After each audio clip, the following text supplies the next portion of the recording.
Welcome to The Declaration of Independence with your host, Rees Finlay.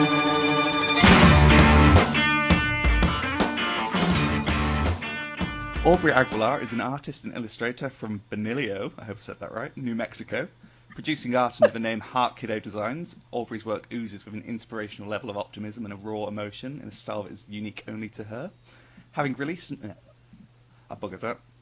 I'll start the sentence again, and I will edit that out because that's how clever I am. I can pretend to be as good. I can be as good as I want to be. There you go. There you go.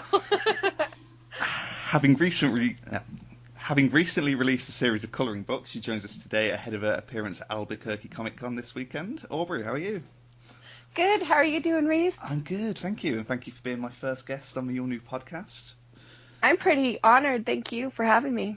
Thank you. The aim of the podcast, I think the name we're going to go for is Declaration of Independence, like independent artists and musicians and filmmakers and whatnot. And then awesome. Each week I'll be getting a new guest on, and we'll be just talking about their life and times and how they got into the medium they're working in. So it's your story. Where should we begin? That's pretty rad. Well, I've always drawn ever since I can remember. My older brother Joseph actually taught me how to color in the lines with crayons and draw. And I actually started drawing snowmen and snow women with different scarves and hats, which was the budding of a young aspiring fashion designer. And gosh, I've just drawn my entire life.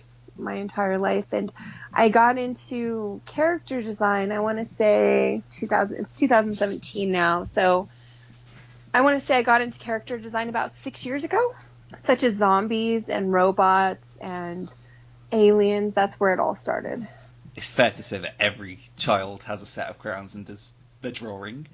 What made you want to continue that throughout your life?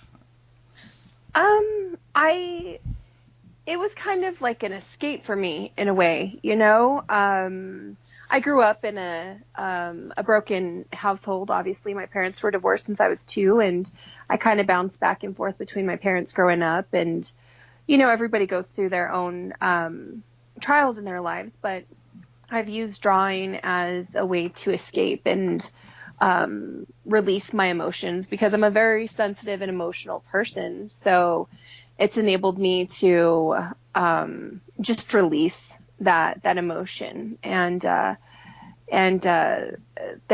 kind of like my little safe haven, the little characters that I draw. So do you find some sort of degree of catharsis in what you're doing?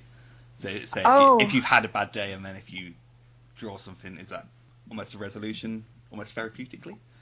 Oh yeah, most definitely. You know, anytime that I go through anything, I find that I will draw stuff that's a little bit darker, but people say that it's whimsical at the same time. So it's like dark and whimsical, which is pretty complimentary, and I appreciate that.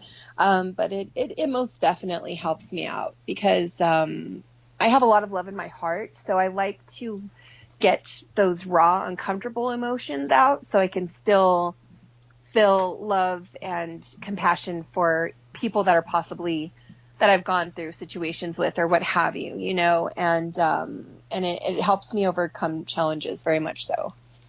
That's very inspirational. Obviously, the British way to do it is to repress that and just bottle it up and express it through eye rolls and tutting noises. I still roll my eyes quite a bit. You can ask my friends. So going back to your childhood, have you always lived in New Mexico? Actually, I lived in Chicago for about 6 years. Speaking of the aspiring fashion designer, I got a whim in my head that I was going to go to Chicago and go to school for fashion design, which I did. I actually ended up going to Chicago Institute, or actually, sorry, the International Academy of Design and Technology in Chicago. And I moved to Chicago with $20 in my pocket. And I lived in my brother's studio on his futon for like the first 3 months. And I stretched that $20. I just can't even believe that I survived that way. But I ended up getting my job transferred from New Mexico finally out there in Chicago. And I got into the International Academy of Design and Technology for fashion design, which was amazing. I brought I think I brought 6 sketchbooks with me because I didn't have a portfolio. I didn't know, I didn't have any formal training or anything or like formal guidance. And I just took my sketchbooks and I sat down at a table of about 6 people, and they were just passing my sketchbooks around, and they had to vote me into the school or not. And it took about an hour to 45 minutes. And once they decided what they wanted to do, they let me into the school, and I ended up going there for about 2.5 years. And I actually was able to represent my school with my art on banners that were represented 3 times up and down Washington, in Chicago and downtown Chicago. And they chose all 6 designs, and it was awesome because I was just considered a freshman, and to have my art on a banner, like a huge banner, it was completely unbelievable. So that's something that I will never forget. I'm so thankful for all those experiences. So I lived out there, and then I came back here because I ended up becoming a mom. And, when you're a mom, sometimes your life changes. I can imagine. So my greatest creation, my daughter, Lily, she's my whole life. That's wonderful. And I see you're handing the passion for art down to her as well. Yes, she is amazing. Her talent is it surpasses mine already. She's amazing. She doesn't even have to look at reference photos. She keeps everything in her little head, and she'll sit there and she gets so obsessed with certain characters. Right now she's on Pennywise from It. Ooh. And she'll draw that. She went through the whole Inside Out characters. She loves them. She loves Selena Quintanilla. She'll draw her. Whatever her passion or obsession is, she just jumps into it, and we'll just draw all of it. Who is Selena? I see you and your daughter post about her a lot, and over in the UK, we've never heard of her.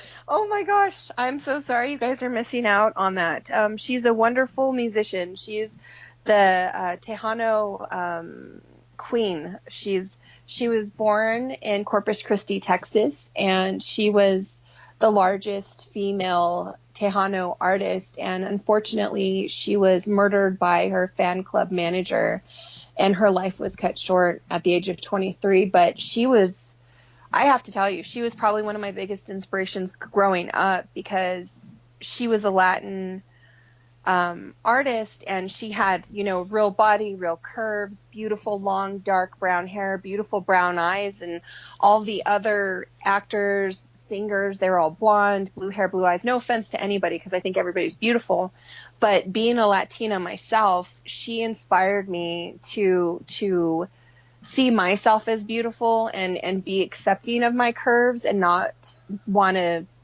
be blonde or green eyes, blue eyes. She was just wonderful. And she talked about kids staying in school and staying out of drugs. And she was always so nice to her fans, and her talent surpasses so many out there. And she was just amazing. I mean, she died in 1995, and she's still the #1 selling artist in the Latina industry. So it's pretty amazing.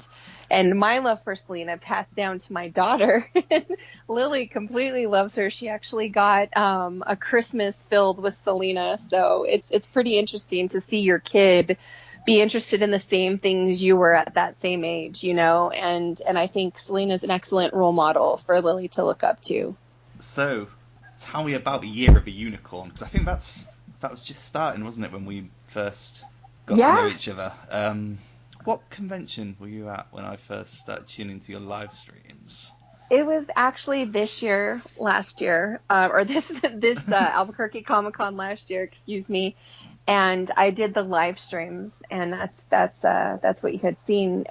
The way that the Year of the Unicorn started was 2016 was a really rough year. I had 11 people that I knew pass away.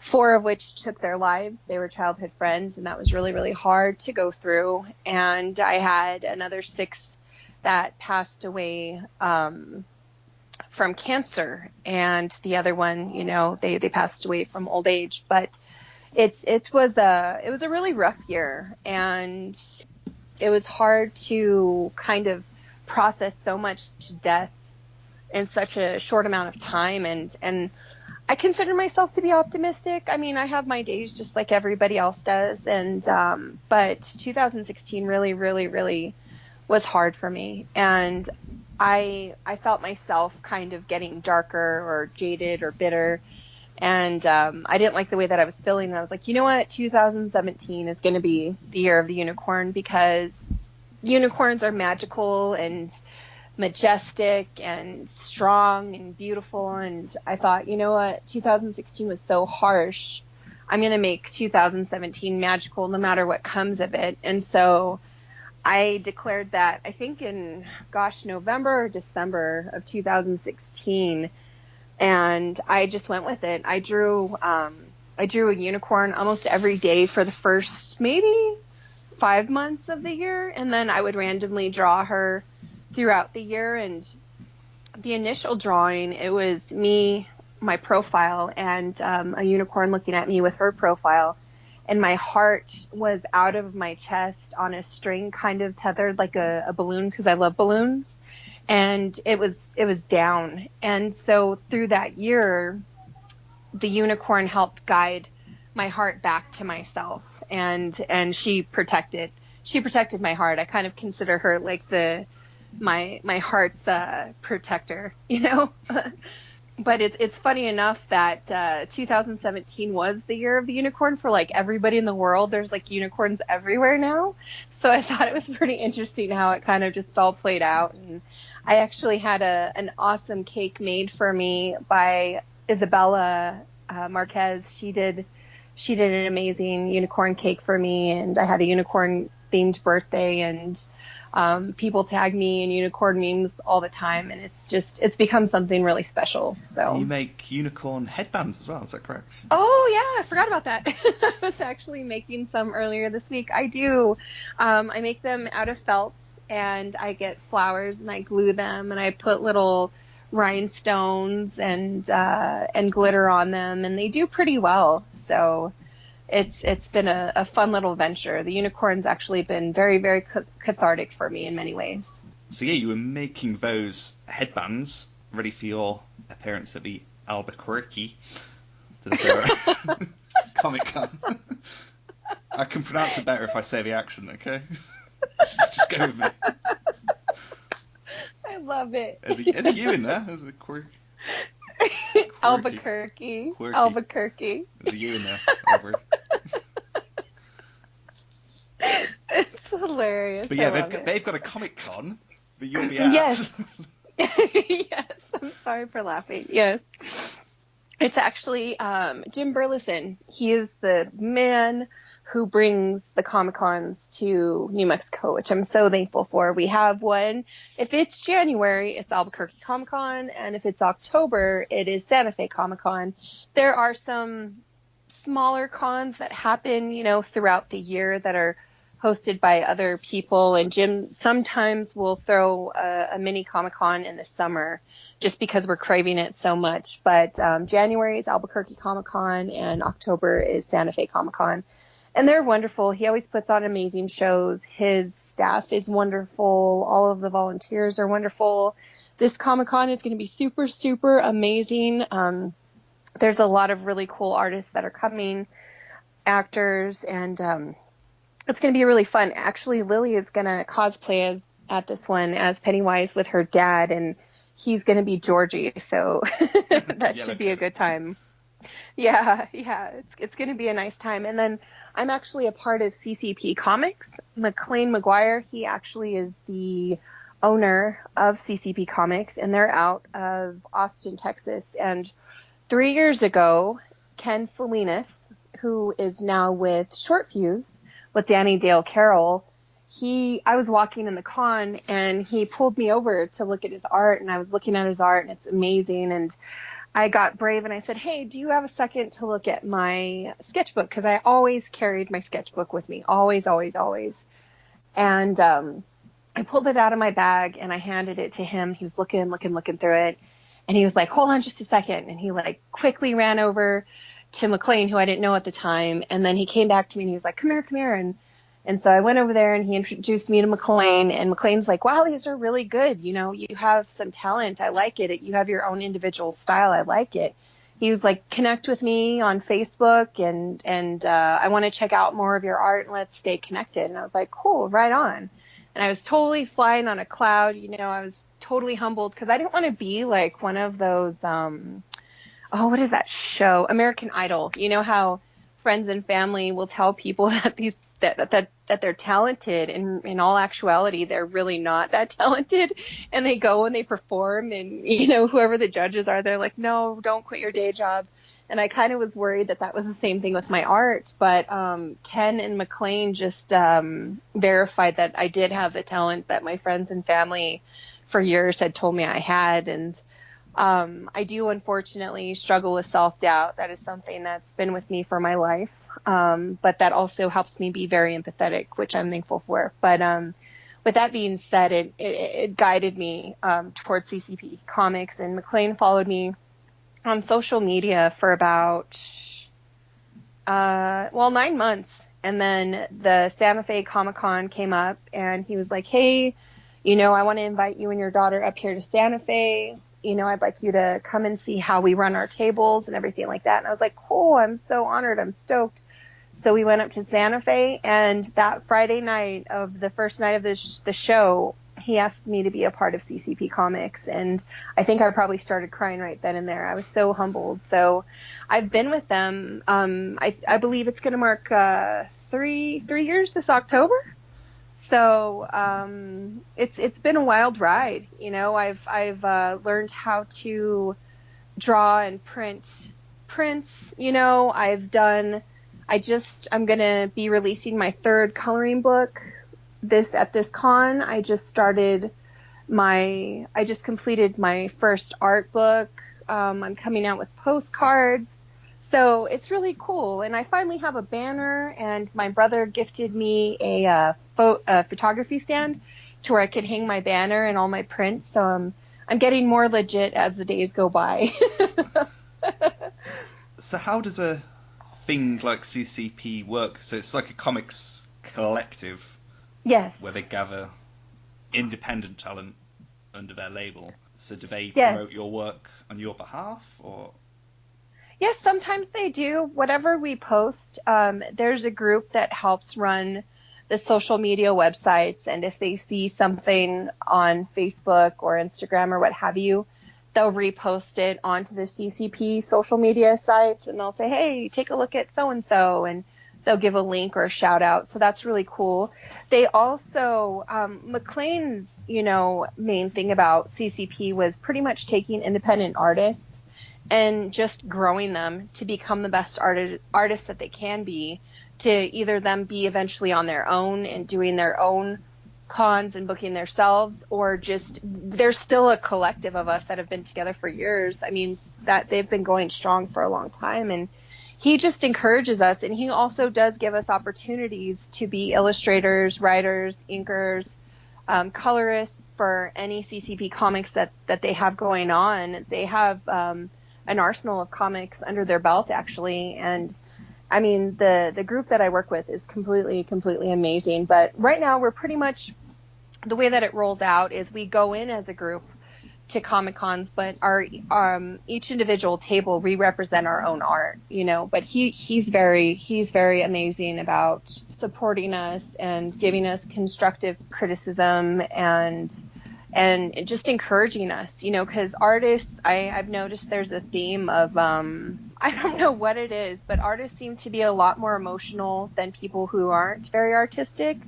And being an artist sometimes can be challenging, and he's very encouraging in those moments. And and I appreciate that. What do you mean by emotional? Like, more prone to reacting negatively to criticism and taking offense almost, or? I don't know. Not necessarily. I think we just feel things on a deeper level, and I'm not trying to sound like pious or any sort like that. It's more like we see a sunset, we see a sunrise, we see ripples in the ocean, we hear sounds and songs differently, we see colors differently. It's a whole more, I'm not talking properly, excuse me. We're almost super sensitive to all of the senses. And so sometimes life, as it can be, has its ups and downs, and sometimes artists can be very harsh on themselves. And I've seen that be kind of a common thread amongst us, with that self-belief and being our number one fan, because I'll be doing a piece and I'll think that it's great, and then I'll see it 10 minutes later and I'm like, there's a flaw. I start picking it apart. So that's kind of what I mean. I think we're blessed with it's a blessing and a curse. We just feel so deeply. I mean, the ones that I've come across, I can't generalize for all artists, but it's hard. I think for me, when you mention creative people may see the world differently, I find it hard to think that other people see the world in a different way to me, because I kind of trust my senses and think, oh, that's this objective reality and that everyone is the same, and then it creates this kind of juxtaposition when I realise that that's not always the case. The world can be open to interpretation, and especially this day and age, especially with social media and going back to the emotions and the way criticism is handled. One person can say one thing and mean something, but it can be interpreted completely different in someone else's head, and I think that's something that I've always struggled with. Yeah, social media does definitely play into it. I luckily haven't run into any negative criticism on my art, which I'm thankful for, but I have seen my fellow, I guess colleagues, you would say, experience that, and I can only imagine what that would be like.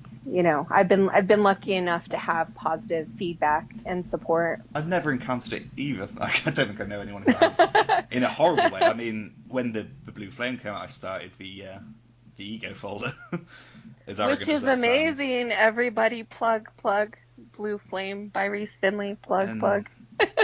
Even the negative, well, I wouldn't say negative, the constructive criticism I took on board and embraced fully, and it was never something I took offence to. It was something I very much welcomed, but then at the same time, I think me as an artist, my whole personality is 50% massive overinflated ego and 50% self-loathing, and they call it imposter syndrome, where you think you don't deserve to be here. Yeah, I can understand that completely. Yes, it's almost like this bipolar swinging between I hate everything I'm doing, I shouldn't be here, I don't deserve the opportunities I've had, to I'm the best, I'm hungry for more, and it's quite dissatisfying. I think. I don't know if I get to the whole top of I feel so full of myself with my art. I mean, there's moments where I'll think that I'm doing well, and then I'll see somebody else's art, and it humbles me right away. I think I'm more on the side of I don't see how great my art is, and it's so interesting because I'll draw something and I'll put a lot of time and effort into it, and then I'll absolutely hate it. And that will be one of the main pictures that gets the most likes on social media. And I'm like, how in the world?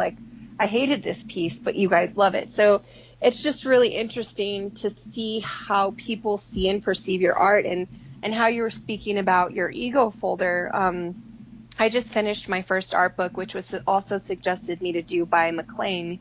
He came up to me at the Santa Fe Comic-Con this last year, and he said, Bree, I think you're ready to come out with an art book. And I was like, oh, no, you're joking. There's no way I'm not going to do it. And he was like, no, really, you've grown so much, and I think it would be a good thing for you to do. And I was like, oh, gosh, I don't know. And I kind of, struggled with it for a bit, and I decided to do it. And I poured my heart into it. And I asked, my friends and family if they would write a little bit about how they perceive my art, or about how my art makes them feel. And it's so beautiful to hear their responses. A lot of them said that it was whimsical, and how they could see my emotions through it, and how it encouraged them, and it made them feel very positive. I'm getting emotional even thinking about it right now, because, on my lowest days, and I do struggle, unfortunately, as I said, as everybody else does, they have their ups and downs, and to hear people say that about my art, or that my art can influence them to feel a certain way, that's so amazing. That's something that I will always hold near and dear to my heart, and I admire these people, and I'm so honored that you're having me on your show. It's just if you would have told me all this was happening, that all this was going to happen, 4 years ago, I would have never believed it. So I'm just very, very thankful and appreciative for all of it. I think it's a huge gamble, especially the way you do it, and go back to Blue Flame as well, because that was an autobiographical comic that I did in collaboration with you and some other artists. Yeah. It's not like you're drawing, I don't know, a Spider-Man and then putting that out there, because it's not going to affect you too much if someone goes, oh, I don't like Spider-Man. But if someone says, I don't like that very personal, emotionally driven piece you've just put out, it's hard to not take it personally. Right. So for it to pay off in the way it has with your art book and with the Blue Flame and with the colouring books, I assume, as well, to an extent. Yeah, the colouring books have gone pretty well. I see it as very much a relief as well as a great thing that's paid off, I think. Oh yeah, most definitely. I'm shocked that it even got to 3. I came out with, I completed all 3 last year. I actually sent in all the files on December 31st because I wanted to say I got 3 under my belt in 1 year. And the first one went out without a hitch. It was sold out right away in the pre-sale. And the second one, I think I still have about 14 copies left, but I didn't really push too much on selling them. And I'm glad that I still have some to sell at this upcoming Comic-Con. And this third one, I posted more of the progress on social media this time, and it's receiving a lot of positive comments and remarks, and I'm pretty excited. I'm excited to see how it will do.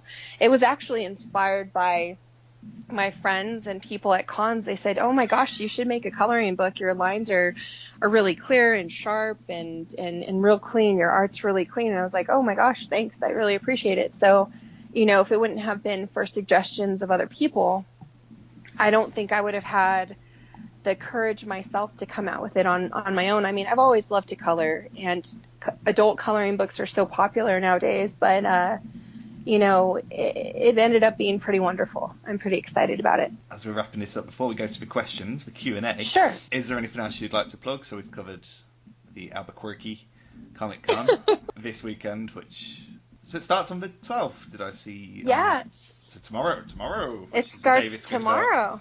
Yep, it does. Tomorrow, Saturday, Sunday, it's at the Albuquerque Convention Center. I believe Friday, the doors open at 3, but that's for children that have sensory issues, so it's going to be calmer. The lights are going to be dim. Oh wow, that's great. Thank goodness for Jim. He's all about the people. He helps firefighters, active and previously active members of the United Forces, Army, Marines, all that good stuff, police officers, people with disabilities. He's always helping our community. And this time he has early entry for those lovely little kiddos. And then pre-show starts at 4 tonight.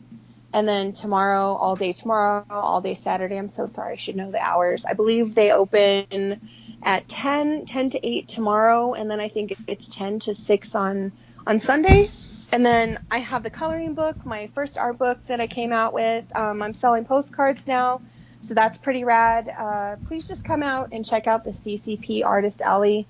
All of the artists that I'm going to be sitting next to are amazing, super talented. Let me just give their names just real quick. I have Ken Salinas, Dale Carroll, Christine Parameter, Adam Todd, Robert Ciaz, Patrick Cantor, Skylar Partridge, myself, Sel, and Andrew Sanchez. And I'm sorry if I butchered any of your names. But they're all amazing, talented artists. So just come out, support local art. That's the best way to do it. And support this amazing show that Jim has put on for us at the Albuquerque Comic Con. Right, so question time. Because this is the first episode, we haven't had any listeners to message any questions in. So I've gone to Google and asked for some good questions. So they're all terrible. The first one. Oh gosh, Reese, what am I getting into? Where do you get all your great ideas from? I'm heavily inspired by, pop art, Beetlejuice, Rainbow Bright, Gem and the Holograms, Gremlins, 80s, comedy horror movies, Star Wars, The Last Unicorn, obviously, for Year of the Unicorn. I'm very much influenced by pop, whatever's going on in the world, and that influences me. Songs influence me as well. Oh, and Tara McPherson and Junko Manuzzo. Those two are like my top favorite artists. They've greatly influenced me since I was about 18 years old, I'd say. And if animals could talk, which would be the rudest? Oh my gosh. Well, obviously cats. I have 2 cats and 2 dogs. I love my cats, but I can only imagine what goes through their mind. You're wrong. The answer is actually a tortoise, because they are incredibly they're very racist. I didn't know that. Well, now you do. Now I do. I've learned something. It's always a good day when you learn something new. So. What questions do we have? What kind of bee? Oh my gosh. What kind of bees produce milk? What? What kind of bees produce milk? Milk bees? I have no idea, Reese. Boobies. Oh my gosh. Oh my gosh. Oh yes, yeah. This is why, listeners at home, I want you to submit questions, because I shouldn't. Because he's going to be left to his own devices. How do you feel about pineapple on pizza? I'm allergic to pineapple and coconut, Good so enough. I would die. Yeah, I'll take that. That's quite an extreme end of the spectrum, rather than just I don't like it. I'm actually allergic, so I mean, people hate it. I don't know. And the final question is, how do you get Pikachu on a bus? Put him on a phone and play Pokemon Go. The answer is just Pokemon. Oh. You've ruined that joke, so I'll do another one. Who's your favourite Pokemon? Oh my gosh, I know all of the listeners and you will probably hate me, but I don't actually follow that. I'm sorry, y'all. I can't do my joke now. Who's your favourite Pokemon? I've heard a lot about Charizard. Charizard? Yeah, Ditto. Yeah, Ditto. Yeah. This is gonna work. There's a Pokemon called Ditto, and that's why. Oh, Ditto. Oh. So I wouldn't know. I'm not that cool. I mean, there's certain. I feel really bad because people compare my art to anime, and I don't know much about anime, and I'm really, really embarrassed to say that. Actually, my friend Eric Silva, who I recently became friends with, you know what? You asked me what I could plug. I forgot about that.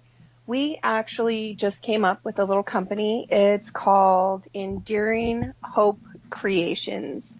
And we are doing wine and painting classes. And anyhow, he and I became quick friends or fast friends. And he was telling me about Death Note. And he was like, have you ever heard about Death Note or any anime? And I'm like, not really. I mean, Sailor Moon, or Pokemon, if that's what you count it. And he's like, you got to check out Death Note. So we sat there and watched Netflix and worked at the same time. And I'm absolutely in love with Death Note right now. I know that I'm late to the game on that one, but it's absolutely amazing. And it's encouraged me to get into other animes. So I do know Death Note, and I will never look at an apple the same way again. Okay.